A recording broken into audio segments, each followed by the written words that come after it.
Hey guys, Jared Beckstrand here, Doctor of Physical Therapy and owner-founder of ToneandTitan.com, and today we're talking all about poor posture, specifically what it is, why you get it, and some simple steps that you can take to hopefully fix this problem. We're coming at you right now.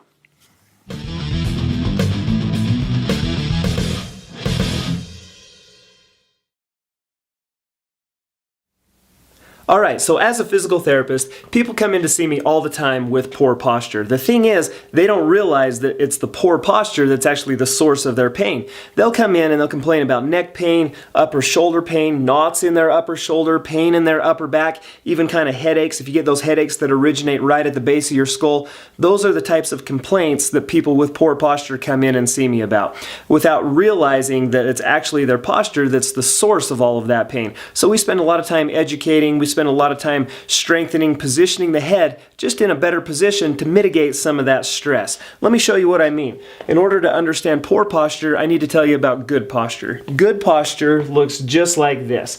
My ear should be right over my shoulder. My shoulders are back, my chest is high. This is what normal posture should look like. However, how many of us walk around like this all day? I beg to say the majority of us probably don't. What happens is we start to round forward a little bit. Gravity starts to pull our shoulders. We round our shoulders forward. The head comes forward of the shoulder, so you'll see that the tip of my ear here is way out over the tip of my shoulder, and this is what poor posture looks like. Now, typically, this is a result of a desk job. I call it desk job-itis in my clinic. And so your hands kind of round forward to that keyboard. Our gaze is usually directed down at our screen. That's a big source of it. Another thing, smartphones, devices, we're always sitting right here. You can see as soon as I stand up, as soon as I do this, look at what's happened to my posture. All of a sudden, it's just all thrown out of whack. Ear is way out in front of the shoulder, and this is what it looks like. A simple test of this, what I want you guys to do is actually stand up right now, just stand normal where you're at, and put your thumbs forward. Okay, and so stand up, put your thumbs forward. And you can see that if I stand here with, relatively good posture, my thumbs are kind of angled towards you. They're angled towards that camera. That's where they should be. However, you'll see that if I do have poor posture, if I just round my shoulders forward slightly, now I point my thumbs, you can see that they're actually pointed at each other. Okay, and so it's just a really quick, simple test that you can do to kind of diagnose where you're at on that posture spectrum. Now let's talk about some of the problems that arise here. Our body is very adaptable, and our muscles are very adaptable. They're very dynamic. Okay, when they're in a shortened position, they tend to tighten up. When they're in a lengthened position, they tend to get weak. What happens with poor posture is you develop what we call in physical therapy an upper cross syndrome. What that means is, again, I'm going to round forward into this poor posture. You'll see that if we create, kind of one side of the cross here and another side of the cross coming up from my back, what happens is my shoulders round forward, and that causes a lot of tightness through my pecs. Okay, so we've got pec major and pec minor in the front. You've also got one more muscle that it's one of your rotator cuff muscles, your subscapularis, that rounds from the back to the front, and all of those kind of get tight, and all of those kind of shrink down in the front as our shoulders round forward. Now, conversely, all the muscles in the back, so the rhomboids, the middle traps, the upper traps, they tend to get loose as they're stretched out constantly. They're in this constantly kind of forward position like this. They tend to get loose, they tend to get weak, and that's what develops this poor posture. So we've got tightness in the front, we've got weakness and a lengthening in the back, and those are the two issues that we need to correct. Those are the two issues that we need to address in order to resolve this postural problem. So let's show you some simple exercises that you can do to take care of that right now. Our first step in correcting this postural issue is to stretch where it's tight. Basically, what you don't want to do is start strengthening too early. First, you want to create the motion available and then strengthen in that motion. When I say that, what I mean is that we want to get out of this position. We need to stretch up into this position, and then this is where we want to spend our time strengthening. So the first couple of exercises that I want to show you are designed to kind of get out of this up into this. What you're going to do is grab your foam roller. This is probably my favorite piece of equipment that I have in my physical therapy clinic. We use this for quite a few problems. This is one of my favorite things to use with the foam roller, is actually these postural issues. So this foam roller is 36 inches long, and it's a 6-inch diameter. So it's a 36 by 6. I'll actually leave a link to that up in the description to this video. Click on that if you don't have one. It's a great tool. It's something that I use all the time. And so what I want you to do with your foam roller is lay it down on the ground, and then you're going to sit down on the end of it and lay it the length of your spine. So it's going all the way basically from your tailbone up to your head. What you should feel here is just a stretch throughout the front of the chest, front of the shoulders, as the shoulder blades kind of round down towards the ground. It's just a great way to get out of that forward kind of rounded shoulders posture. Now what I want you to do is simply grab a towel with both your hands, and then you're going to take that towel up and over your head just as far as you can take it, knuckles all the way down to the ground if you can get there. I don't want any shoulder pain going on while you're doing this, and then nice and slow return back to that starting position. Now in my clinic what I'll do is I'll set a 2-minute timer, and this is the amount of time that I want you to do this for. You're going to hold it over your head for about a 10-second count and then return back down to your hips. Now a towel works well. I've got some golf clubs in my clinic, so I use a golf club with this. You can also use a broom or a mop or a dowel, whatever you might have lying around your house works well. Everyone has a towel, and so that's why I use that in this video for this demonstration. Now again, the idea here is that we want to lengthen out specifically that pec minor and that pec major as we're coming up into this kind of externally rotated and elevated position. Again, we're going to get out of kind of this forward rounded posture, and we're going to help to facilitate this type of emotion, getting back, opening up the chest, opening up the shoulders, getting back up into here. I love that foam roller for that. The other thing that I like to do on the foam roller, I call them angels. What you're going to do is you're going to leave your feet right where they're at, so nice wide base of support. And now what you'll do is you'll start with your hands at your sides, with your palms up, and then you're going to do basically a big kind of snow angel motion, a big jumping jack motion with your arms. So nice and slow from your hips all the way up and over your head. Try to keep your knuckles down on the floor if you can. You're trying to, again, just really facilitate that opening of the chest, opening of the shoulders with this one. Set a 2-minute timer on that one, and those are, just four minutes worth of 2 simple exercises that you can do on that foam roller that really go a long way in helping to open up that posture.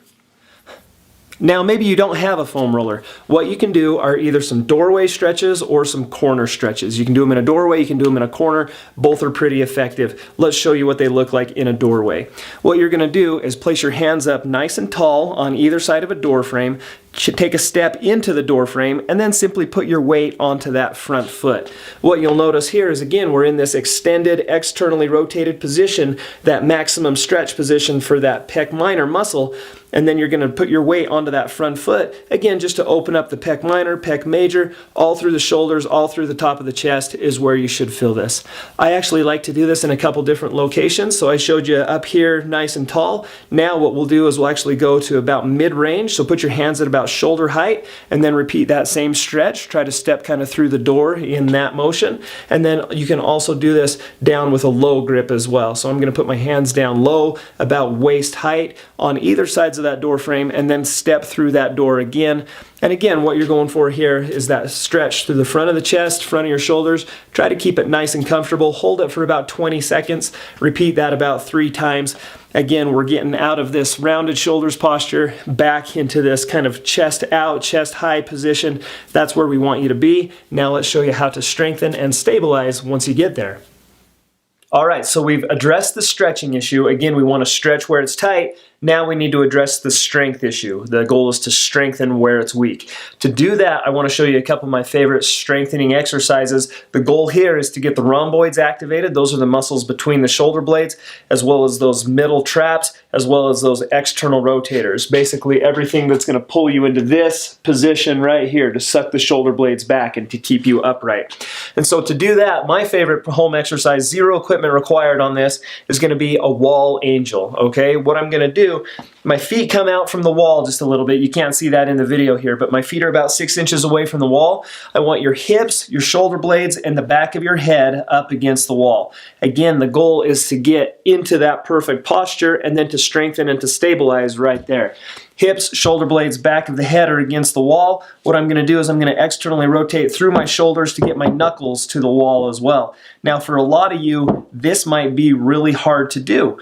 if you keep going on those stretches and if you keep trying to do this, it does get easier with time. For those of us who can get there, I want to get my knuckles back to the wall. My elbows don't necessarily have to be to the wall. If they can be, that's even better, but not necessary. Knuckles are against the wall, and then what I'm going to do is I'm going to perform another one of those angel exercises.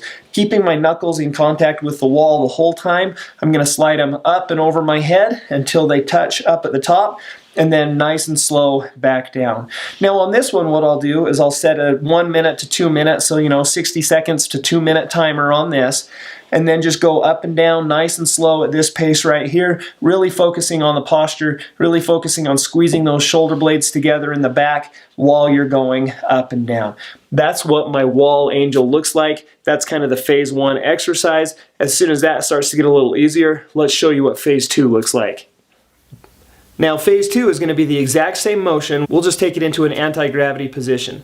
What you'll do is you're going to lay down on your stomach with your arms stretched out over your head. Now what I want you to do is raise your chest up as high as you can. So roll your shoulders back, pull through your back, pull your shoulders up towards the ceiling. That's again the posture that we want to strengthen in. And now just bring your elbows down to your sides and then back up over your head. We're going from a position of doing a dive up above your head with your arms together, pull down through your back to a position of a big W through your arms. Again, what we're doing here is we're taking that same strengthened position, that nice good posture that we want to stabilize in, and we're making it an anti-gravity motion. So those muscles through your rhomboids, through your middle traps, those external rotators, they have to work even harder as you're going through this motion anti-gravity. So again, that's kind of phase 2. When the wall angels become a little bit easier, try it down on the floor, try to do some of those angels down on the ground and see how that works. You guys are going to love that. It's a tough exercise, but I know it's effective. All right, you guys, so there you have them. 5 great exercises that you can do to fix your poor posture. Now, these are things that I recommend to my patients in the physical therapy clinic all the time. Great results are anticipated with this. I know that they can work for you too. I hope that you try them out. Hey, if you like this video, go ahead and give me a thumbs up down below. Thanks so much for that in advance. If you have any questions, please leave them in a comment down below. I'm happy to answer those just as soon as I can. Finally, if you know anyone who might benefit from this information, I would love for you to share it with them. Super easy. Click the button down below to share to your social media or to post to that friend's page as well. These are the same exercise principles that we use all the time. These are the same exercise principles that I try to personally build into each of the workout programs that I design here on Tone and Tighten. I hope that you guys check those out. I've got some great beginner plans. I've got some more advanced to intermediate plans. Again, it's these same principles of let's look at it functionally, let's look at it mechanically, let's stretch where it's tight, let's strengthen where it's weak. My goal is to help you guys to achieve your fitness goals, and I hope that we can do that together. So I'm going to leave a link in the description to this video as well over to our store. It's toneandtightenstore.com. Those are some great workout plans that you can check out that hopefully you guys can help you to again achieve your fitness goals. That's what I'm all about. Hope you enjoyed this video. Hope to see you next time on Tone and Tighten. Until then, we'll see you.